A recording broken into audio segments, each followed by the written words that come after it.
సంఖ్యాకాండము 21, 22 అధ్యాయాల్లో బిలాము గురించి మనం చూస్తాం. బిలాము దేవునికి విరోధముగా న- ఒక గాడిదెక్కి వెళ్తా ఉన్నాడు. కానీ బిలాముకు ఎదురుగా ఒక దేవదూత ఖడ్గము పట్టుకుని నిలబడింది. బిలాము గ్రహించలేకపోయాడు, కానీ గాడిద మాత్రం దేవదూతను చూచింది. దేవదూత దగ్గర నుండి 3 సార్లు త్రోవ తప్పింది. అంటే బిలామును పక్కకి లాక్కెళ్ళిపోయింది.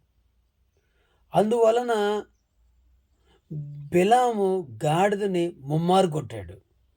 కానీ బిలాము కన్నులు తెరవబడిన తర్వాత దేవుడు చెప్పాడు, నీ గాడిద గనక నా దగ్గర నుండి తొలగకపోతే నిన్ను ఖడ్గంతో చంపి ఉండేవాడిని అని చెప్పాడు. అంటే బిలాము గాడిద మీద కోపడ్డాడు. కానీ గాడిద ఏం చేసింది? బిలాము దేవదూత చేతిలో పడి చంపబడకుండా గాడిద తప్పించింది.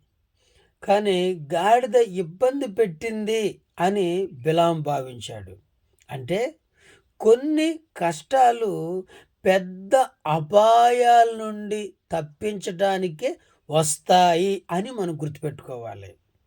కాబట్టి కష్టాలు వచ్చినప్పుడు దిగులు పడకుండా, సొనక్కుంటా, అందును బట్టి కూడా దేవుని స్తుతించే వారముగా ఉంటే గొప్ప ఆశీర్వాదం.